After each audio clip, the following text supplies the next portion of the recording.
The palace began to stir with quiet life as the morning stretched into the day. Servants moved gently through the long corridors, their steps soft, their voices low. They carried baskets of fruit, trays of bread, and jars of cool water, their hands steady as they walked. Each person knew their task, and each task was done without hurry. The court of Egypt did not need speed. It needed order, and the servants gave it in every movement. Some servants swept the wide courtyards, moving dust aside with long brushes made from reeds. The sound of the bristles on stone was soft and steady, like a rhythm that calmed the air. Others poured water into clay jars and carried them into the kitchens. There, the faint smell of baking bread drifted into the halls. Figs were laid out carefully in bowls, dates placed in neat rows, and loaves of bread cooled on wooden trays. The food was simple, but it was enough to give life to the court. Nothing was wasted, nothing was rushed. In the cool shadows of the palace halls, scribes watched the servants pass. They nodded slightly, though they did not speak. They returned to their scrolls and reed pens, their hands moving slowly as they shaped each sign. The sound of scratching filled the space. It was not loud, but it was constant, like a quiet heartbeat for the palace. The servants, the scribes, the guards, and the courtiers all shared this rhythm of calm work. It was the rhythm of the court itself. When the pharaoh's attendants entered the chambers, they moved even more carefully. Their linen garments were simple but white and clean. They bowed before they walked further, always keeping their heads lowered. They placed small trays of food near the pharaoh's resting seat. Bowls of honey, jars of milk, flatbread, and sweet fruits waited quietly. The attendants stepped back, their hands folded, their eyes lowered. They spoke only when needed, and even then their words were soft, almost whispers. Elsewhere in the palace, young servants tended to the gardens. They carried clay pots filled with water, their arms straining, their steps slow. They poured water at the base of the palms and lotus pools, watching the earth drink it in. Birds rested on the edges of the pools, tilting their heads to drink, fluttering their wings in the shallow water.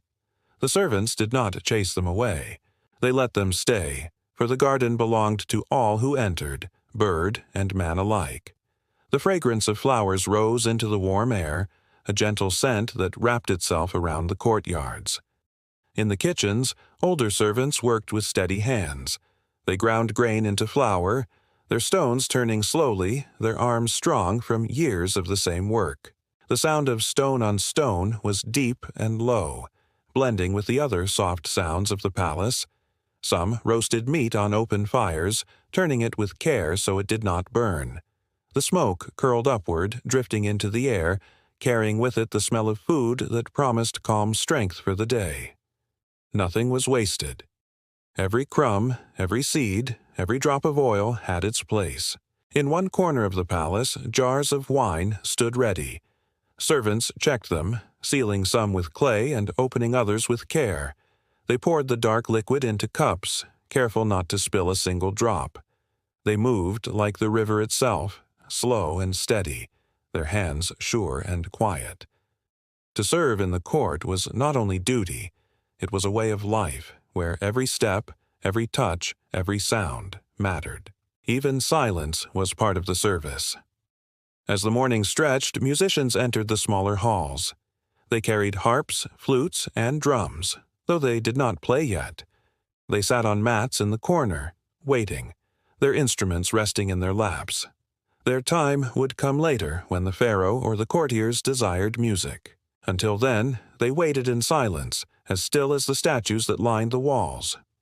The servants who passed them bowed slightly, respecting their place in the court. The guards also moved through the palace, but not with the same tasks as the servants. They walked with spears in hand, their steps heavy, their eyes sharp. Yet even they did not hurry. They stood in place for hours, watching the doors and halls, their faces calm and unreadable.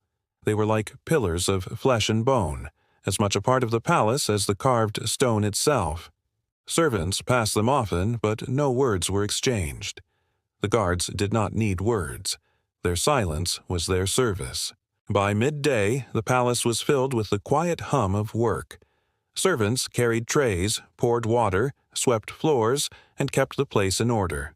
The courtiers walked in slow steps through the halls, their eyes watching, their voices calm. The pharaoh remained in his chambers, surrounded by attendants who ensured that nothing disturbed his peace. The palace was alive, but it was not loud. Its life was soft, patient, and steady, like the Nile flowing just beyond its walls. Every servant, whether young or old, knew their place. Every task was part of something greater. The palace was not built on stone alone. It was built on the quiet work of those who lived within it. Without their hands, the bread would not be baked, the gardens would not bloom, the floors would not shine. They were the hidden strength of the court, moving like shadows, leaving no mark but the order they kept. And so, the day went on.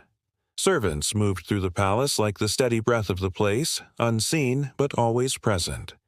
Their steps were soft, their tasks endless, their calm unbroken. The alluring courts of ancient Egypt lived not in noise or haste, but in this quiet service, in this careful balance, in the still beauty of work done slowly, work done with patience, work done with care.